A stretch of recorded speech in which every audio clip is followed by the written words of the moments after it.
welcome. Happy to introduce our guest speaker here today, Michelle Shepard. Michelle is with the Parkinson's Foundation and drove from Kansas City here this afternoon to share with us all about the foundation. She's also graciously brought us a lot of resources, so help yourself when we take our break here in about an hour. To any resources that you see at the table, or if you have friends or family that would also benefit from these. There are a few t-shirts there. They're smalls and mediums, but help yourself to the t-shirts as well. And we've got Zoomers here. So if you do have a question, Michelle's happy to answer those questions.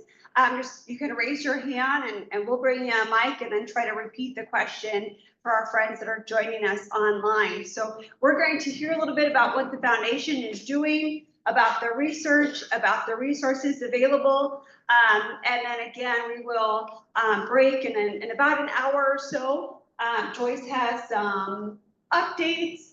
We'll introduce new friends that are joining us today, and then we will separate into those with Parkinson's will stay in this room, and our care partners, friends, and spouses will be in the kitchen next door.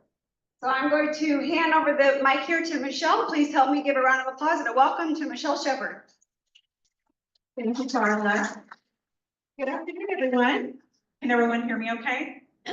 Okay, great. If at any point that you cannot hear today, just wave at me so that I know to move the mic or adjust volume of how I talk. I want to make sure everyone can hear.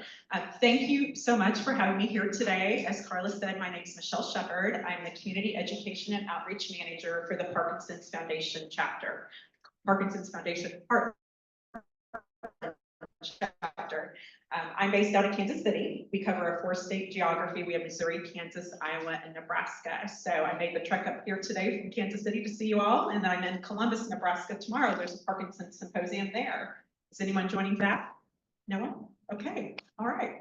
I get to see a lot of fresh faces tomorrow then. Okay. Well, I also wanted to say a very big thank you to Carla. I want to make sure she hears this. She is one of our rock star ambassadors. The Parkinson's Foundation very much relies on our ambassadors, our volunteers who are in the community. They go out and go to events representing us when we can't be there, and they go to conferences. And Carla, I cannot thank you enough. A big public acknowledgement for all that you do in Lincoln and Omaha and for the state of Nebraska. You truly are so engaged, and we really truly appreciate it. Thank you, thank you, thank you. Yeah, thank you. All right, thank you everyone for being here today to learn more about the Parkinson's Foundation, including the work we do as a foundation, as well as many of the free resources that we have available. Like Carla said, we have a ton with us here today over on the table. Please feel free to shop it. Everything is completely free. There's also t-shirts left over from our movie day from last year. We're getting ready to have another movie day come up, but we always have some extras that we like to share with everyone. There's smalls and mediums. I apologize, there's no larger sizes. Those are always the favorites that go first. But feel free to grab materials as well as t-shirts. I want to give a disclaimer before I begin that I am a Parkinson's Foundation employee. I am not a licensed healthcare provider by any means. I'm not a doctor, I'm not a nurse. And so everything that I share with you today is as a foundation employee. So this should not replace your normal appointments, your normal consultation with your doctor. We always want to make sure we stress that. Those are always very important to keep. So we're going to advance this here. All right, so before I begin, I want to share just some basic foundational information about Parkinson's, just in case there's some folks in the room that might be newer to what Parkinson's is. So Parkinson's disease, or PD as they call it for short, the acronym, is a neurodegenerative disease where people slowly lose cells or neurons in their brain. And these cells produce a chemical called dopamine. Dopamine is essential for movement. It also impacts your mood, your motivation. And so that's why you see the progression with the disease is because of that dopamine slowly going away. There is no cure for Parkinson's yet. But what I like to say is even though we don't have that cure yet, there are so many things that you can do to live well with the disease. And I hope you get that message today from what we share. That's one of the things that I would always want people to walk away with hope. Between the resources that we can provide as a foundation, as a community, the support network that you have, I hope you have hope with this disease and know that we are constantly working towards that cure. So who gets Parkinson's? We know that there are around 1 million Americans that have Parkinson's disease, that have a current diagnosis. Another 90,000 are newly diagnosed every year. And we have 10 million worldwide with a formal diagnosis of Parkinson's. It is the second most common neurodegenerative disease after Alzheimer's. Anyone can get Parkinson's. It doesn't matter what your race or ethnicity or gender is, anyone can get it. We do know that men are more likely to get it than women, about 1.5 times more likely, and you can see that just reflected in the community as you interact. And most people are over 60 when they are diagnosed with Parkinson's, the average age being right around 62. We do have some folks who are diagnosed at a very young age. Michael J. Fox is a great example of that, and that's called young onset Parkinson's disease whenever someone is under 50 with that diagnosis. So what causes Parkinson's? And the visual on the right is a great representation of scientists believe that it's caused by a combination of your own genetic makeup, your heredity, as well as environmental factors and lifestyle factors. Those three working together is what causes, and I'm doing quotes, what causes Parkinson's disease. Hereditary tie is around 13%, and we know that based on, we're going to talk about later in my presentation, PD generation, which is a research study that the Parkinson's Foundation is funding. We know based on that research that we're doing, about 13% of people, their disease is tied to their heredity. The good news with that, 87% of the time, it is not, because that's one of the most common questions we get is, are my children, my family, are they going to get this disease? 87% of the time they do not. So again, I hope that gives you hope. Some studies have shown that being around certain chemicals like pesticides, heavy metals, solvents, or even air pollution over an extended time can also impact whether or not you get Parkinson's. Other things like head trauma or head injury, illness, operation, emotional stress, severe shock. These have also been tied to Parkinson's. And I want to stress that no one single event, like head trauma, does not immediately cause Parkinson's. Again, it's that combination of this happening, plus environmental factors, plus heredity, all these factors together combined is what causes Parkinson's. And I really want to stress with this disease, we call it, each person that has Parkinson's, we liken it to a snowflake. You've probably heard this. Because Parkinson's is so unique with how it manifests itself from person to person. One person's symptoms is very, very different than the next person. So we truly say that it's like a snowflake with each person, how they manifest the disease. Now, if you all have questions at any point, feel free to raise your hand. Don't feel like you have to wait till the very end. This slide is a great representation of the 10 early signs of Parkinson's. We're not going to go through all these. I've got a great brochure over there that you're welcome to take home with you. For the sake of time, what I'm wanting to do, though, is highlight that there are many 10 early signs to Parkinson's. And I can tell you right now, there's a couple of here that I have. But just because I have that does not mean I have Parkinson's. And that's what I want you to know and share with your community is that generally it's several of those that you see on the screen before you have a reason to be concerned.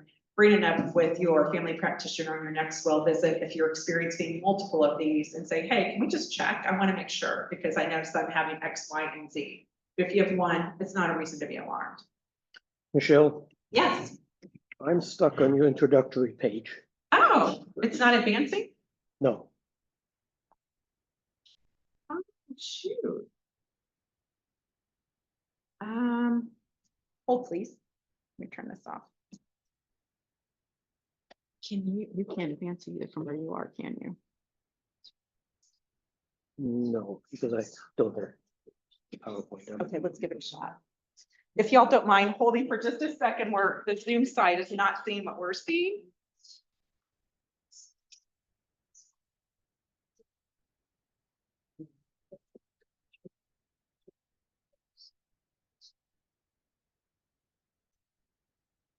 Everything that I was in because it's gonna get confused again.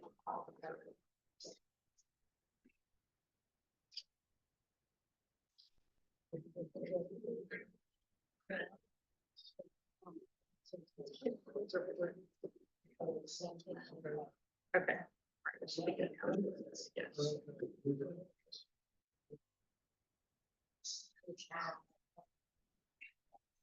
Yes.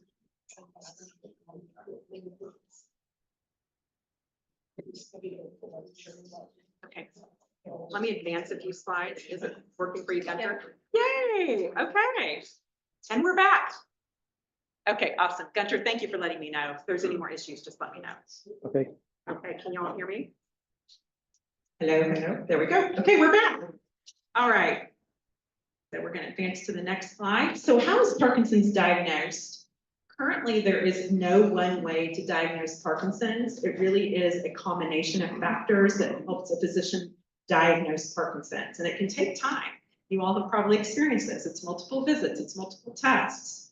A doctor can make a Parkinson's diagnosis based on the person's symptoms, along with a careful and thorough medical history and physical exam. They may also do brain imaging, a DAT scan. They might do a skin test. They might also do other tests to rule out, okay, it's not XYZ, so that means that Parkinson's is still on the table. So it's this weird puzzle that they have to piece together to get to a Parkinson's diagnosis. It's not always a super easy thing. And again, it goes back to the fact that people's symptoms, how they manifest themselves from person to person, is so unique. So it's not easy to look for these certain things to know that it's Parkinson's. So now that we've covered some background on Parkinson's, the disease in general, I'd like to share information with you about the Parkinson's Foundation. For those of you who are new to the Parkinson's Foundation, we are a national organization. We have 18 chapters nationwide. And like I said, I'm from the Heartland chapter. We cover Missouri, Kansas, Iowa, and Nebraska. Our mission is to make life better for people with Parkinson's by improving care and advancing research towards a cure. And everything that we do, we truly build on the energy, the experience, and the passion of our global Parkinson's community, which includes each and every one of you here today. Our goal is to be a trusted partner for information as well as resources to help you navigate through every stage as well as symptom of the disease. Through our work, we bring together people with Parkinson's, their caregivers, medical professionals, as well as researchers, all with a common goal. And what you see on the screen right now is what we call our strategic pillars as a foundation, the Parkinson's Foundation. And we center around 3 key strategic pillars. The first one is research. We support cutting-edge research that leads to breakthroughs in treatments and eventually a cure. We invest millions of dollars there in research every year. The second one is around care. We want to ensure that every person with Parkinson's has access to the best care possible. And our third strategic pillar centers around education. We want to empower and educate people with Parkinson's as well as their families so that you can live well with the disease. And you're going to hear me say that a lot today. We want you to be able to live well with the disease by providing you the tools, the education. Today's a great example of that education pillar, us being here today sharing with you. Ways that we advance research towards a cure. That first one that we saw on the screen earlier, where we said the 3 strategic initiatives. The first one centered around research. We do invest in research that leads to a greater understanding of Parkinson's disease. The next Parkinson's research breakthrough can happen at any time in any laboratory, which is why we provide research grants every year to scientists looking for new ways to treat as well as cure the disease. We also invest in Parkinson's Virtual Biotech, which is a partnership with Parkinson's United Kingdom, Parkinson's UK, where we support the work of companies that are working on more leading edge therapies. So we're doing the mainstream things, investing there. We're also investing in more leading edge things. And so between the combination of those, we're hoping we're going to get there, you guys. We really, really invest heavily there every year. I also want to highlight our genetics study. If you haven't heard of it, it's called PD Generation, which provides people with genetic testing as well as genetic counseling, all free of charge. And if you normally had to pay for this out of pocket, it's thousands of dollars. And it's something that the foundation is funding for people with a PD diagnosis. PD Generation participants help advance Parkinson's science and can use their test results to gain a new sense of control over the disease, restoring hope for the future. People who join PD Generation research study can discover their genetic tie to the disease. So this is going back to those hereditary factors. There is no long-term commitment, and the participants' information is kept completely confidential. Genetic test results may give you more information about your specific symptoms and disease progression, enabling you as well as your care team to develop a treatment plan specific to you. With this disease, knowledge is power. So the more knowledge you can have, it can help you with helping slow that progression, helping be a part of other studies. You can see what clinical trials you might qualify for once you have this additional information. It's just a great way to learn more about your disease. Additionally, this genetic study can help scientists learn more about Parkinson's, including why one person's disease, how it manifests with them, why is that so different than another? That is something that we really want to try to understand. Also, diversity is critical to developing a more robust understanding of Parkinson's and ensuring that new treatments are developed with all populations in mind.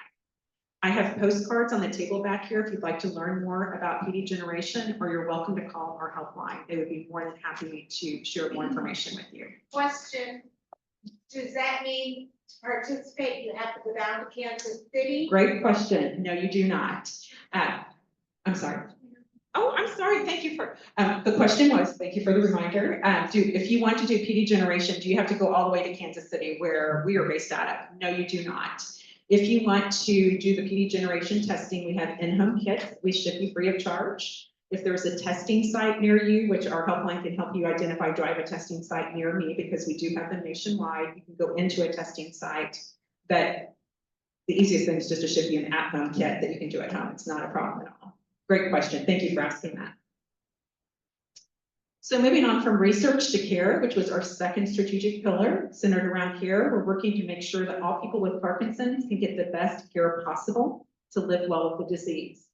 Our global care network helps get us there by delivering high quality Parkinson's care to more than 200,000 people every single year, and also providing health professionals with the opportunity to increase and share their knowledge.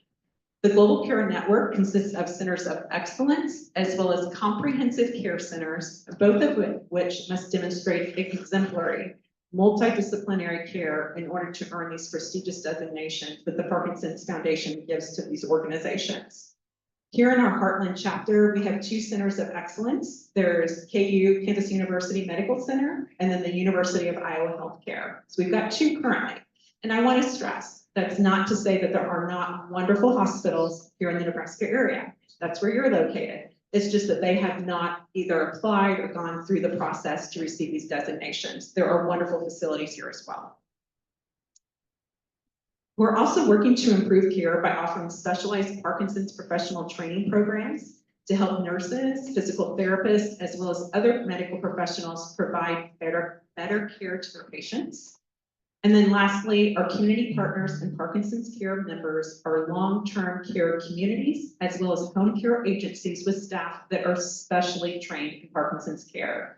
And I want to highlight that here in the Nebraska area, we've got home care partners, and Carla and her team, they are going through right now this community partners in Parkinson's care. So they will have a very much robust knowledge. They already do. This is only going to enhance that around Parkinson's care. So wonderful outlet if anyone needs it.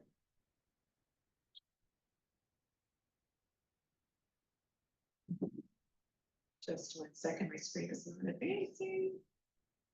There we go. Okay. Our third key area of focus is education. So I'm not going to spend the bulk of our presentation talking through the many resources that we have available through the Parkinson's Foundation. And again, everything is free of charge. We're very proud to offer this to the community free of charge. And it's all designed to help guide you along all the stages and symptoms of the disease. The first thing that I want to highlight is the Parkinson's Foundation helpline. I've got postcards back here on my table. That's back over on the side. There's two things I'm going to tell you today. Please take these. I'd love for you to take one of everything, but there's two things I'm going to say before you leave. Please take this. This is one of them. I tell everyone, put this on your bulletin board, on your refrigerator, take a picture of it so you've got the phone number as well as the email address with you at all times. This is our Parkinson's Foundation helpline. It's staffed by Parkinson's specialists. They truly are specialists in Parkinson's knowledge. It's staffed by nurses, social workers, health educators. They are phenomenal. In my opinion, they're our greatest asset. I call them with the questions that I get that I don't know how to answer. And I have had some doozies, and there has not been a single one that they have not found an answer. They are phenomenal. I cannot stress them enough. They're available Monday through Friday, 8 a.m. to 6 p.m., and they can also assist in English or Spanish. Please utilize them. They're fabulous. Some of the things that they can do to help you, just to give you examples, if you're looking for referrals here in your community, if you need a doctor referral, if you're looking for an additional support group, you've got a wonderful support group here, but if you want another support group, wellness groups. They can provide all kinds of referrals in your local community. They also can be a great support for you between your doctor's appointments. We know that whenever you meet with your neurologist or your movement disorder specialist, your MDS, your next appointment may not be for another 6 months if you're lucky, probably a year. We might see head nods to a year. Okay, that is a long time to go. And you're gonna have questions. You're gonna have changes in sleep patterns. You're gonna have changes in your symptoms. You're gonna have all kinds of questions about your medications over that next year, right? And you're more than welcome to call your doctor or their nurse, but it will probably be a day or two before they respond because they have a full roster of patients, and I get that. So I tell everyone, please have our helpline be your first point of contact. We've got nurses there that are highly trained, and they will let you know if your question is so specific to you that they feel like, you know, you really should talk to your doctor. They will be honest with you. They'll let you know that, but I think you will find that the majority of the time they're able to answer your questions. They get more than 35,000 calls and emails every year. So the Parkinson's community very much relies on them. And I think that's a testimony to the quality of what they provide to the community. Some other things that they can help you with. They can help you just talk through answering questions, brainstorming challenging situations, symptoms, treatments. They can order free resources for you, all the things that I have with me here today. If there's something that you forget to grab, or if you just think of something later that you want, they can ship it to you free of charge. They are happy to order that for you. They can order individual things. If you just want a single copy, if you want bulk copies for your library here, they can ship that to you as well so that you can have them for meetings like this. They'll ship to you in bulk.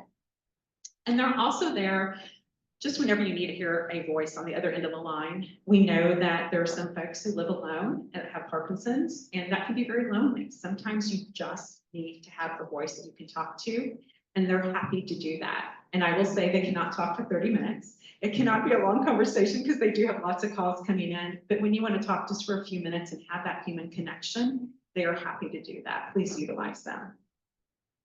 And like I said, we have postcards on the table. Please, please take those with you today. The other item that I wanted to mention on this particular slide is the Parkinson's Foundation website, which is parkinson.org. We have all kinds of resources available at our website. I highly encourage you to visit it. There's all kinds of information about symptoms, resources, living with Parkinson's, research, getting involved. At the top of every single page of our website is a search bar, and you can search any term and you will be amazed with the amount of information you get back. In fact, I'll show you on the next screen here. This illustrates a search term that was queried and they came back with 395 results. And that's not unusual. It can be overwhelming, the amount of information we have on our website, which is a good situation to have. You want to have lots of information available. Once you do a query, you can then, once you've searched, on the left-hand side are boxes that you can check and say, okay, I've got 395 things to choose from. Where do I start? Do I want to watch a video? Do I want to listen to a podcast? Do I want to read a book? So you can check the box of how you want to absorb that content to then greatly filter down. So lots of options for you as you're learning about the disease. And this disease, knowledge is power. So please utilize this library that we have available to you. All right, so now I'm going to share some of the specific resources that we have available, both on the website as well as in print. And the first are books. I'm going to juggle the microphone in this. We could do this. We have several titles of books available on our website. They're all available digitally. So you can either read them online, you can download them and print them off if you want.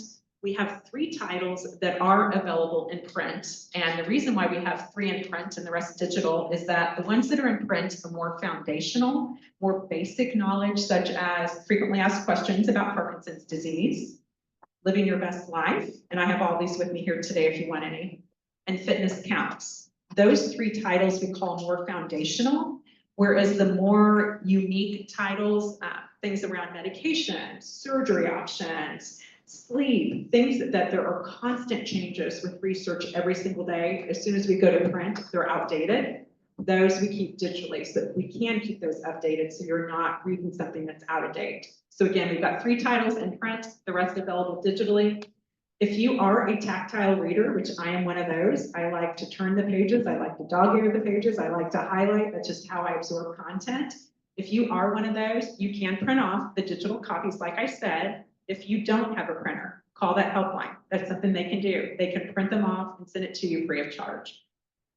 Just don't tell them I said that, because if they get a bunch of calls, I might get in trouble, but they are happy to do it. All right, we also have fact sheets. So if you don't want to read a whole book, which when I say a whole book, these are not that long. There's like 75 pages and it's big type, lots of photos. So it's an easy, quick read on the books. But if you want more, an even quicker read, we have what we call fact sheets. These are front and back, very easy to read on a variety of topics, same topics as we have for books, but then we have many, many others. We have almost 50 different fact sheets. These also are available on the website. You can read them digitally, you can download them, or you can order them. Again, these can be ordered, little individual copies, we'll ship them to you, or if you want bulk quantities for meetings, happy to do that as well. Any questions so far? Am I going too fast? Right. All right, next is our newly diagnosed guide. And everything that I'm showing you, I have on the table back there, so feel free to grab these if any of these are of interest to you. This is intended to help connect those who are newly diagnosed with essential resources to build a network of support as they begin their personal journey with Parkinson's. We know that sometimes when people get a Parkinson's diagnosis, they keep it to themselves for a while. They are processing. They're not ready to share with their family, their friends, just they and their doctor know. And that is okay. Sure, when you're ready, but in the meantime, please, please let us help you. Call the Parkinson's Foundation. You need to have a support network. If you're not ready for your family or friends to be that, please let us be that. The Parkinson's Foundation, our helpline is there. We have a ton of resources. There's no reason for you to be walking that alone. So please utilize us. So our ultimate goal is that we want to get this in every family physician's hands, so that oftentimes it's your general practitioner who is delivering the message in that Parkinson's diagnosis, or it might be a neurologist. In either instance, we would love when they deliver that message for them to hand this to the person at the same time. Because we've heard horror stories, instead of you have Parkinson's disease, go home and Google it to learn about it. And that breaks our heart, because that's not right. We need to give people hope. We need to give them a roadmap and let them walk out feeling like, okay, I can do this. I know what to do. That's what this does. This is like I said, newly diagnosed guide. And the first couple of pages, it just goes into what is Parkinson's disease. You just got this diagnosis. What does that mean? And it walks the person through.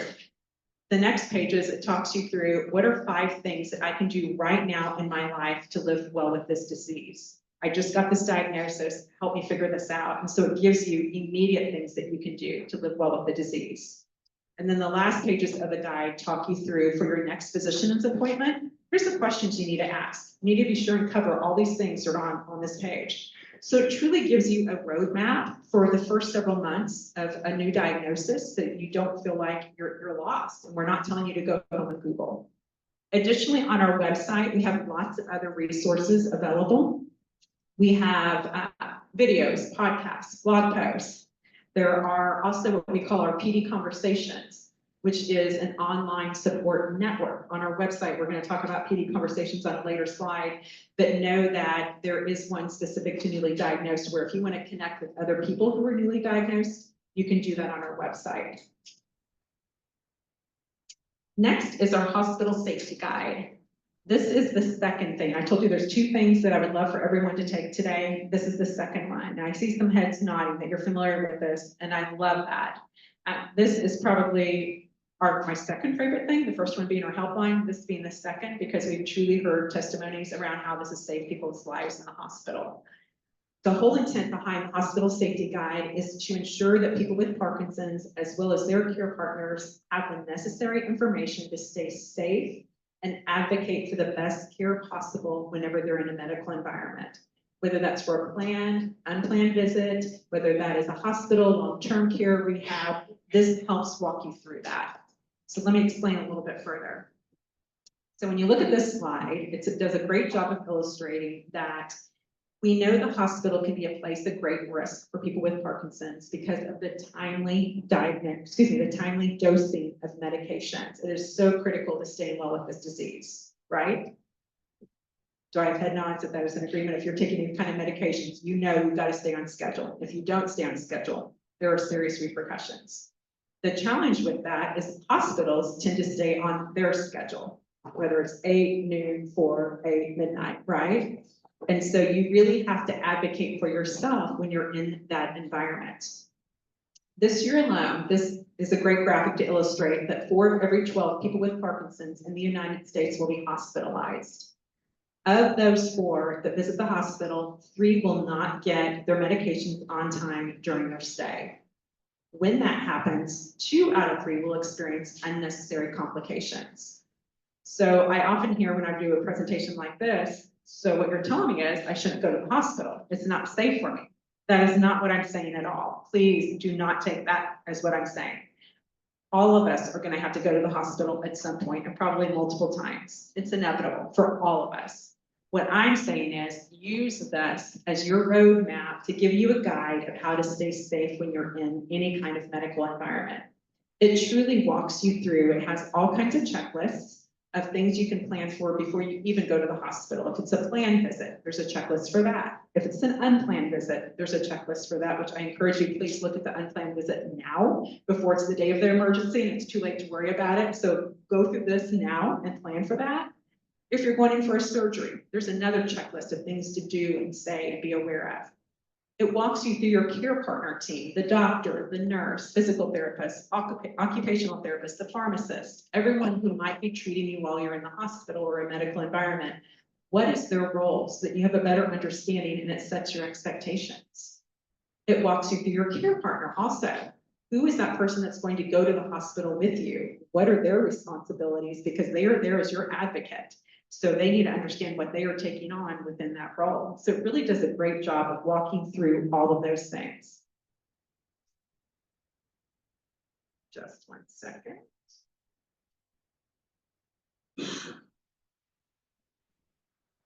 Okay. There we go. Now we got to advance. So some other things that I wanted to highlight in here, just so you can see examples of what's in here. Well, we'll do it on the screen. I won't bother holding it up because you all can't see that far away. The hospital safety guide has this personal contacts. Typically, whenever you check into the hospital, you have to fill out all your doctors, your family members, et cetera, all the contacts as you check in. This form is in the hospital safety guide. There's multiple pages of it. They're perforated so that for each hospital visit, you can fill it out before you even go. And pro tip, this is available on our website. You can download this digitally, fill it in on your computer, type in the information. Anytime you have a change with your contact, go and update it on your computer, print it off and keep it in here. So that when you do go to the hospital, you've got an updated one. You don't have to handwrite it. We all know handwriting can be challenging. Who wants to handwrite, right? And you can at least type it in. It's a lot easier. Print that off and have that with you ready to roll whenever you go to the hospital. The next thing that we have in there is our, well, it's called the Parkinson's. I can't read it. I need to put my glasses on. Parkinson's Care Summary for Health Professionals. And what this is, it's a wonderful page that highlights, I'm a person with Parkinson's. These are my special care considerations on page 1. On the flip side of it, it's two-sided. It lists all those medications that are safe and not safe for you to have as a person with Parkinson's. This alone is what we get the best feedback about, because we tell everyone there's multiple pages in here of that. They're all perforated, knowing again that you're going to have multiple hospital visits. Tear out that page as soon as you get to the hospital or any medical environment and put it up on that whiteboard, that bulletin board that's in every single room.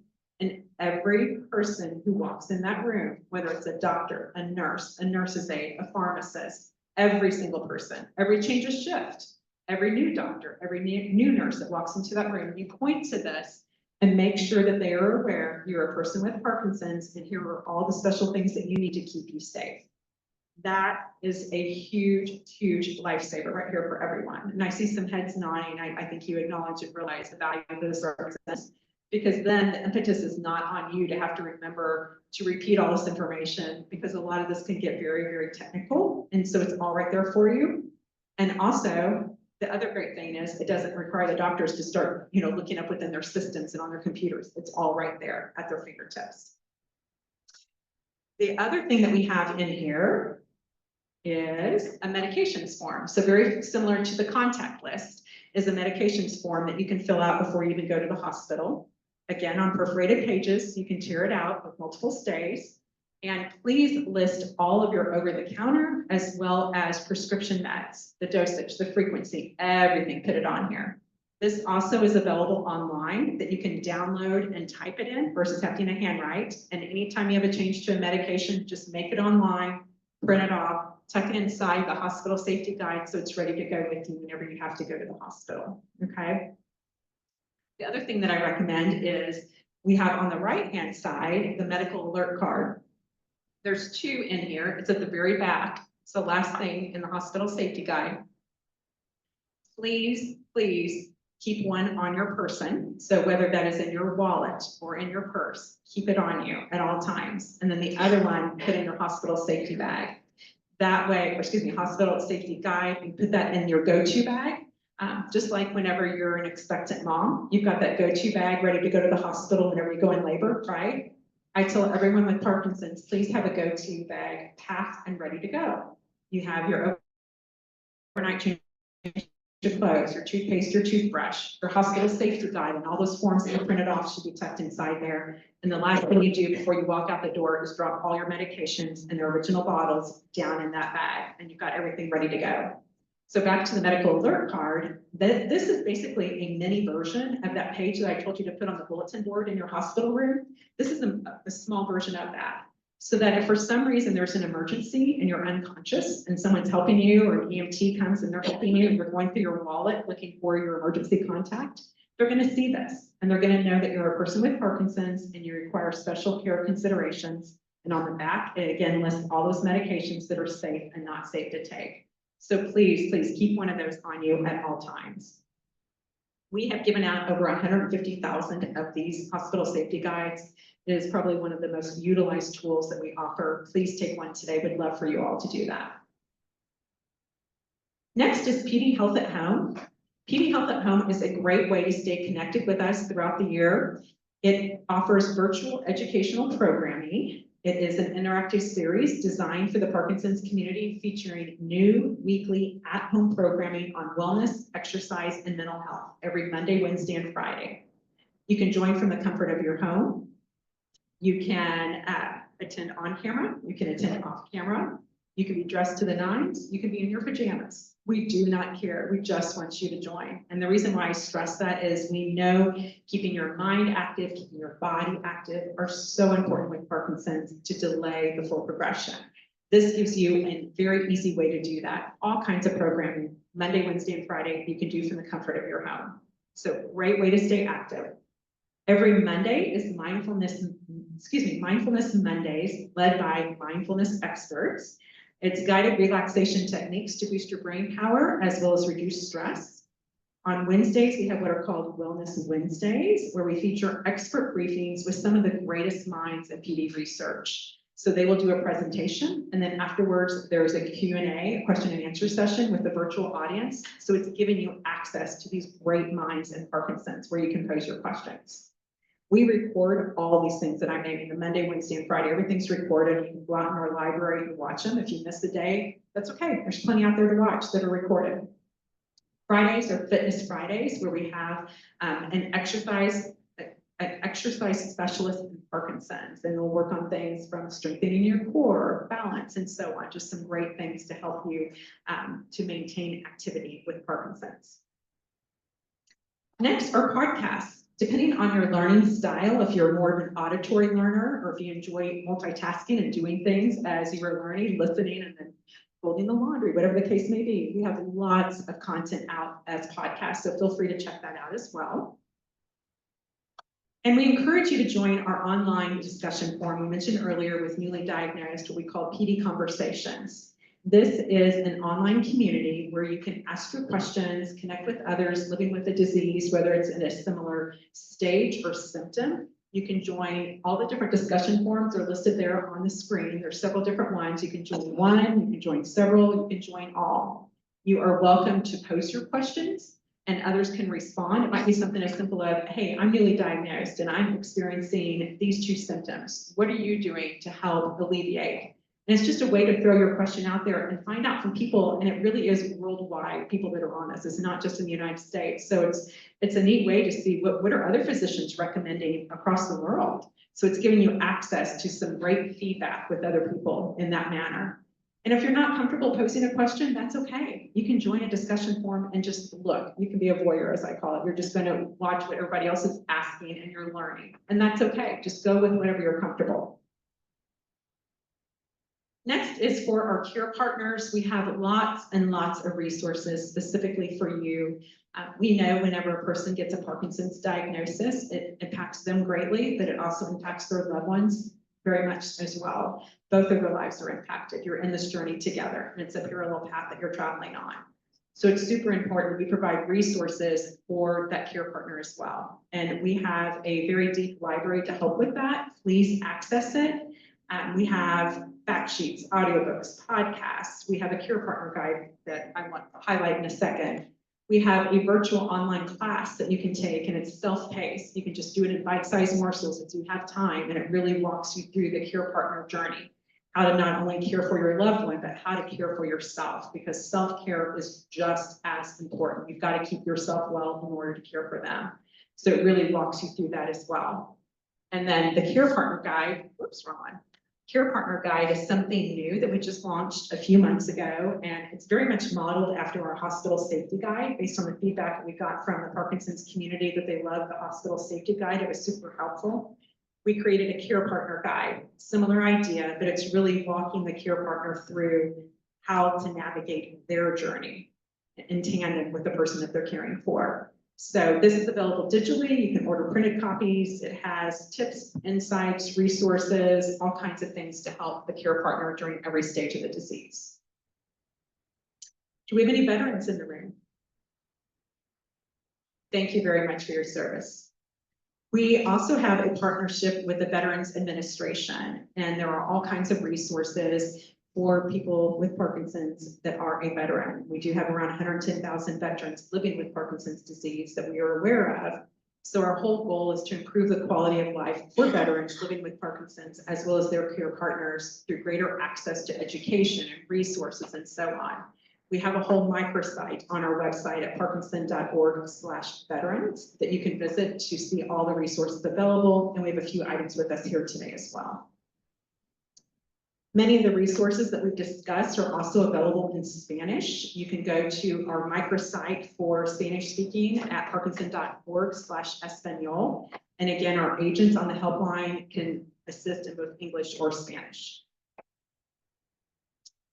In addition to the many resources that the foundation provides, there are also many ways that you can get involved to support the broader Parkinson's community.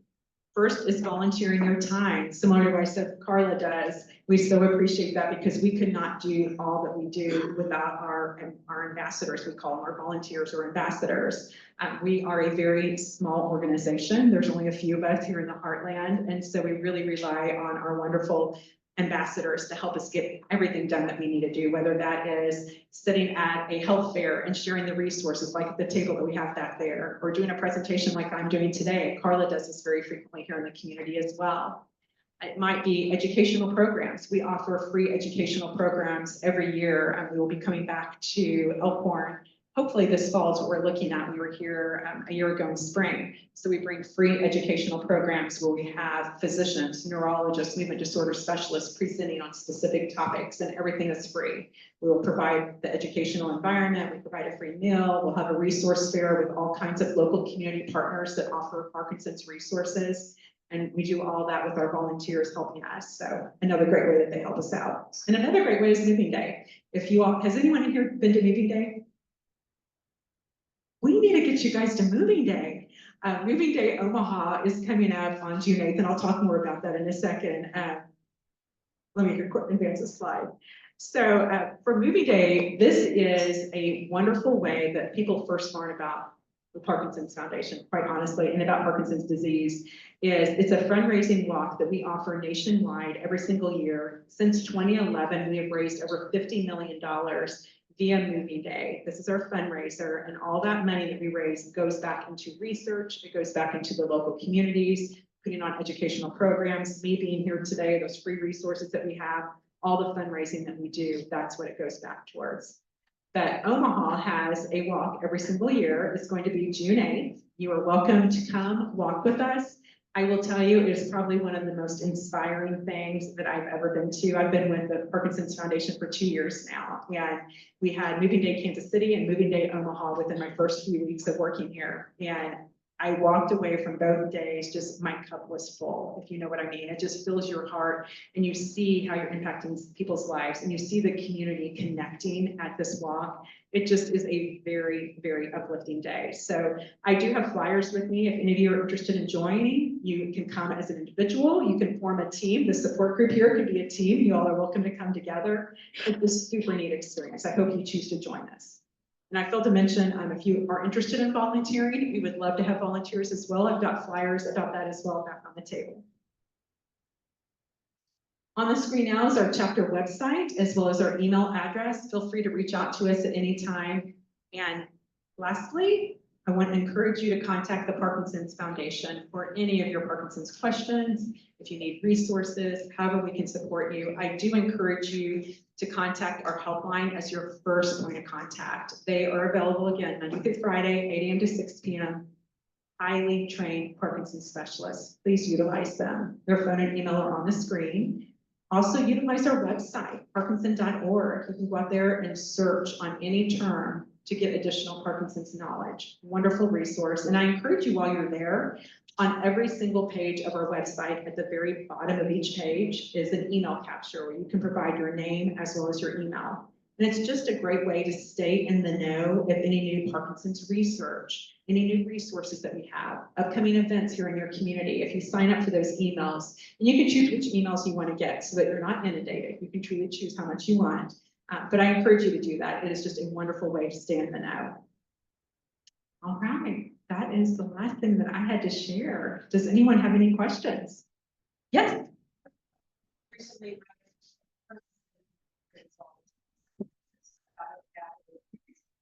Is that one of the stem cell research?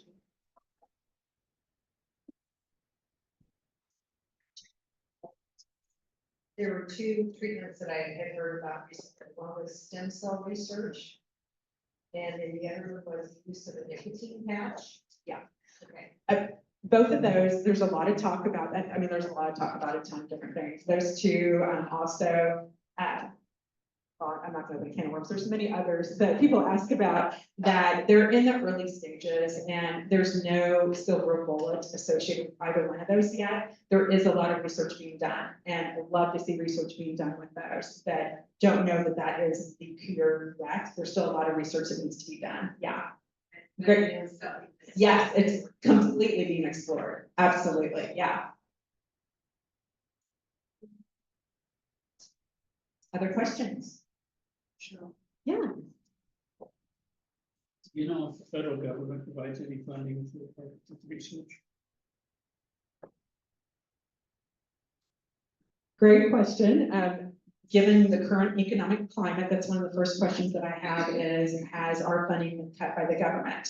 And it has not. We've been very, very lucky. Now, to answer your question, how much funding we provide for Parkinson's, I honestly do not know the answer to that, but we personally have not been impacted. We've been very, very fortunate.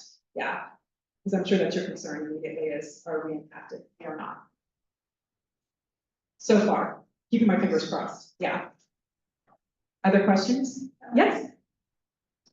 I don't have a question, but I have a, I don't know what I have, a testimony, I guess, of using that hospital safety thing.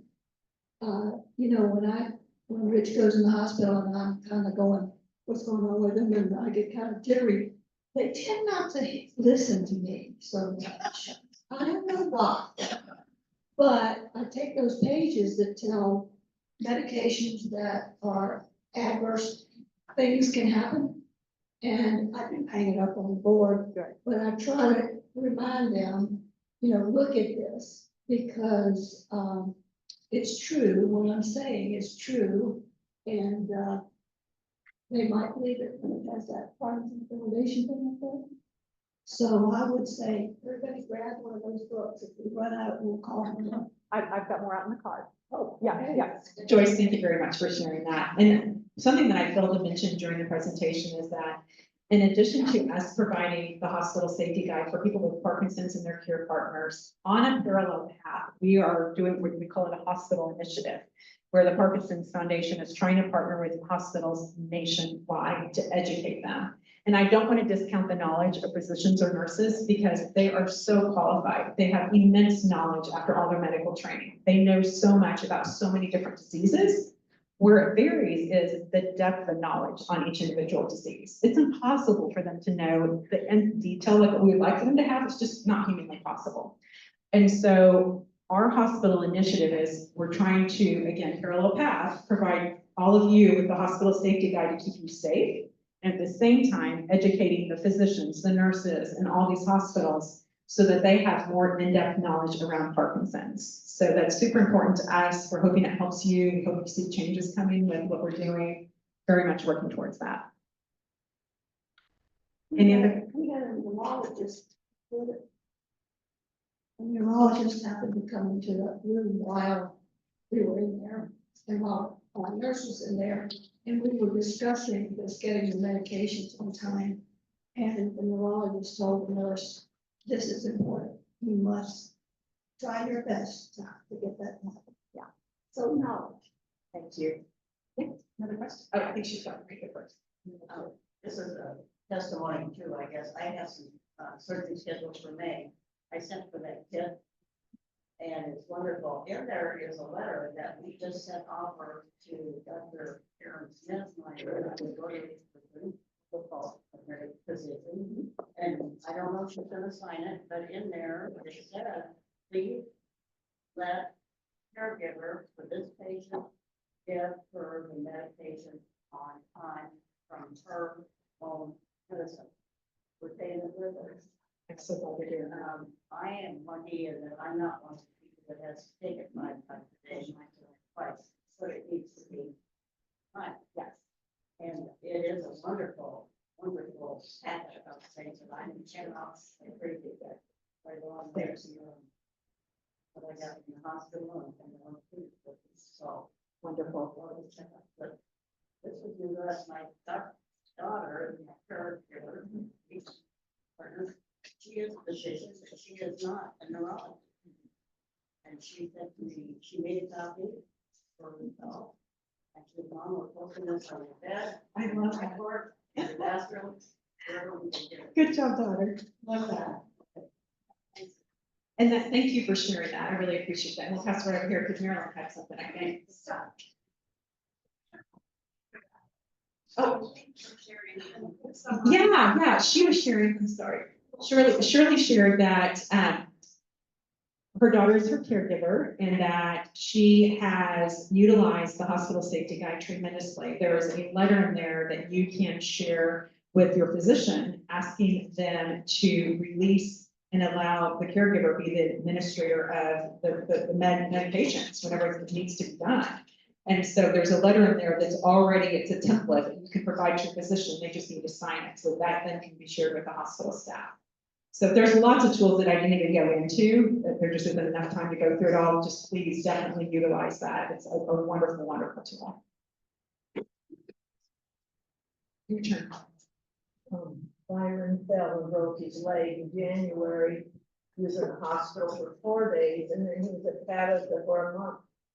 And I fought every single day to get that nurse to give him his medication a half an hour before 8. And she argued with me and she said, oh, it doesn't matter. I said, this doctor says he's to have a half an hour before 8. Oh, it doesn't matter. And she, unless I went every time, noon and late afternoon, and got the medication for her and told them, they would not give it to him when he needed it. I was so discouraged about that. Marilyn, did you have the hospital safety guide at that point? No. Okay. It's an Yeah. accident and No, take one with you. And the reason why I say that is not that the physicians don't trust you. It's just whenever they see it in writing on a sheet that's from the Parkinson's Foundation, suddenly it has more credibility versus a person's opinion.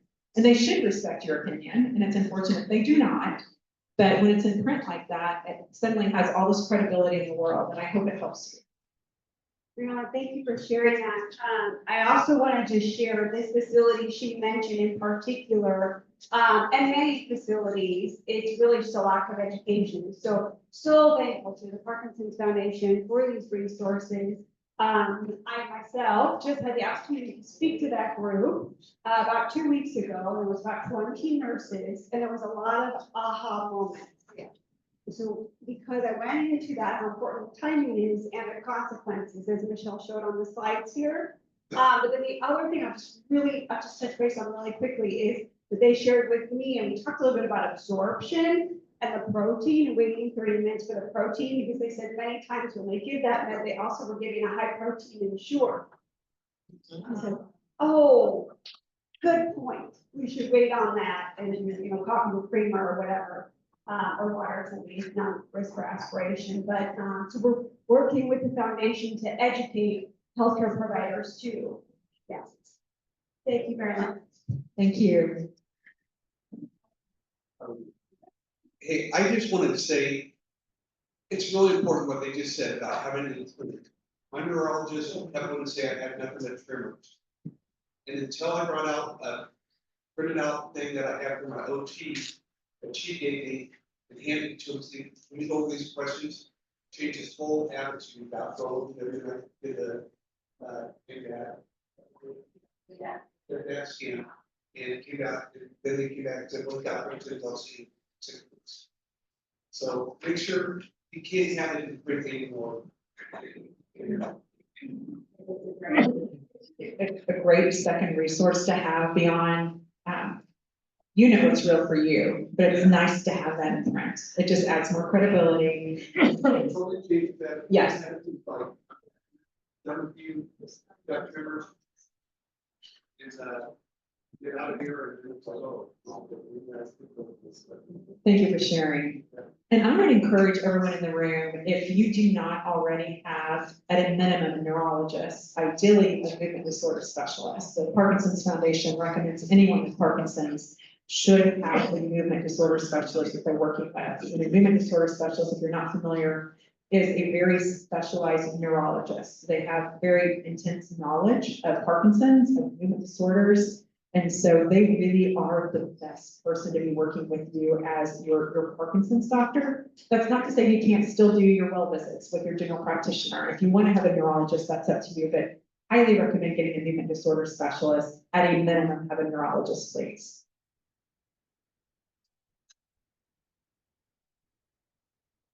I hate these anecdotal things, but medical professionals are acute professionals, especially in the hospital. You come in, they take care of getting you out.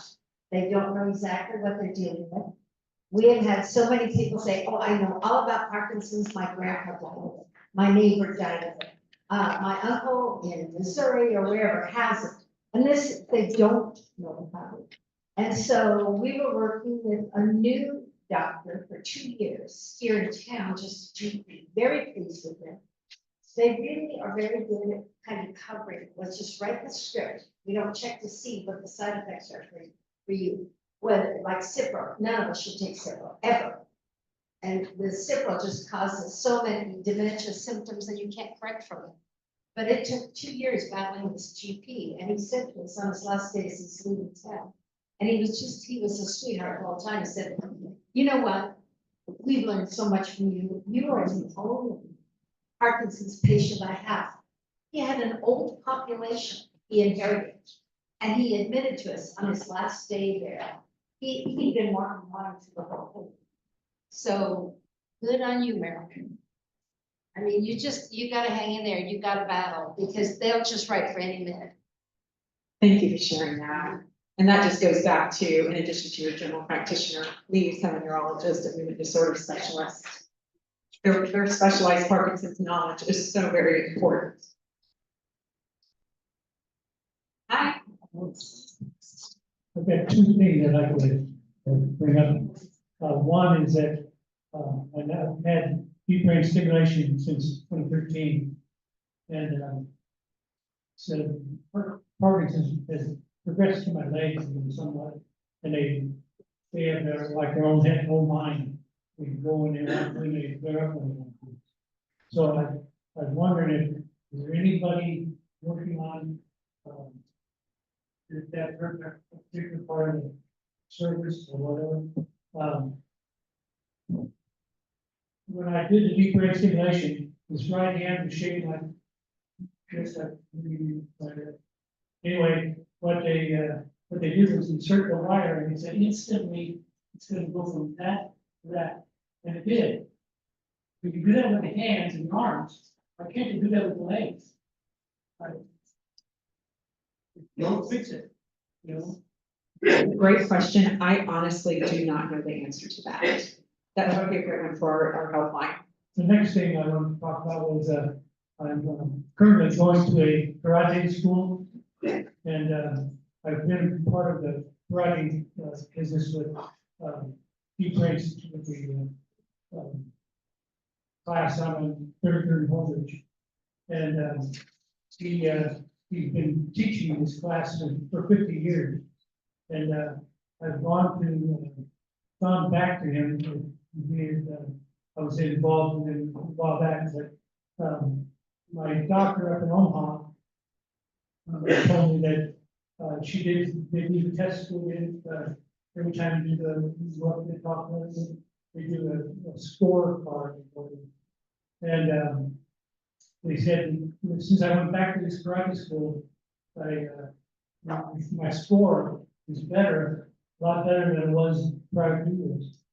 And, I give him credit, especially other people in my classes that very good, very encouraging and upbeat and open to anybody who wants to have an opportunity to come down and check it out. Thank you. Thank you for sharing that. What's your name? Hi, Gary. Nice to meet you. Thank you for sharing that. And Gary brings up a great point, and that's one of the reasons why we offer PD Health at Home, is because it is so important to keep your mind and body active. If there was one thing that doctors could prescribe for Parkinson's, the first thing they would do would be exercise. And I know people are like, no, not exercise. Whether you like it or not, exercise is one of the best things, whether it's rock steady boxing or the karate, or there's so many different things that you can do. Did you want to add? Half of the class is calisthenics and exercise and stretching, which is helping my balance and everything right on. Everything we talk about is It truly does. Exercise is proven to slow the progression of the disease. And when you look at a case study of someone who has done exercise on a regular basis religiously versus someone who has not, it is astounding, the difference in the progression of the disease. So I hope that alone encourages you to exercise, ideally several times a week, every day if you can, if you've got the energy, you feel like doing that, but it really, really is life-changing for people with Parkinson's. There's another one that died. Private classes. So, Another testimonial, right? Yeah. Thank you very much for sharing. Anything else? You guys are probably ready for treats about this point, right? Some cake, some coffee? Yes.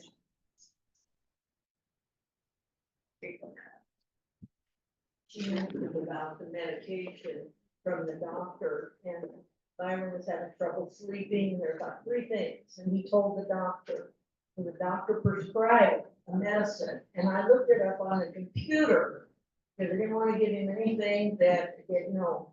And it said it would help all 3 of these things, and then it said it will make Parkinson's more progressive. Believe me, I was not happy, and I never got medicine. Was this a general practitioner? No, he was an internist. Okay. Yeah. Okay. Yeah. So not a neurologist or a No, he neurologist. wasn't a neurologist. Okay. He has a neurologist, but Okay. All right. I found that the pharmacist is very helpful too. Rich was prescribed Rich was prescribed a medication and the pharmacist said, you shouldn't take this. And we said, why not? And he let us read what he printed off and said, can cause coma or death. And so we decided not to take it. Michelle, thank you so much for all this information. We have Thank you all for having me. And I love how great you are. Thank you for the questions. Yeah, we really appreciate all the expertise and the information that's available to us My pleasure. to help us, travel this journey. Now, I've got a couple of announcements. Last month, I think we had some letters on the table. We need volunteers, so if you're willing to volunteer, please let us know. Also, this was Earth Week, I believe, on the 22nd. I got a email. I'm really don't like, all these pesticides and all the chemicals that cause problems with our body, not just Parkinson's, cancer, some other things that some of the rest of us have gone through. But anyway, there will be a book coming out, and I have pre-ordered it, telling us about some of the concerns that we need to think about and it goes along with the genetics that we have. But anyway, so I will forward that email so you can take a look. Now, unfortunately, our next meeting is scheduled for May 26th, which I've been informed since arriving here that that's Memorial Day weekend. And I thought the next weekend was the Memorial Day weekend. So I guess we have to think about it. Would you guys come or not? You know, I don't know. But it's gonna be on LSVT Big and Loud. And the speakers have committed. So we will keep you informed as to what can happen on that particular weekend. I want to thank Gunter for setting up the Zoom, and Sally is running around here somewhere because she's cutting cake. So that'll be fun. And Jim, of course, for providing our library. We are going to divide into two groups. Care partners will go in the kitchen and the rest will stay in this room. There is a member of this church who needs this room at 4 o'clock. So let's end our sections and get out of here so they can have the room at 4. You look like you have something to say. And Michelle is sticking around for just a little bit, but do encourage you to help yourself to any resources. Because when she packs up, she's headed to Columbus, as she mentioned. She'll take what we don't need, whatever's left over. So do feel free to help yourself to that resource table and just put whatever you like on your table here, and that will allow her to pack up. Okay, so let's divide, get some cake, and go talk a little bit. Thanks for coming. Good crowd.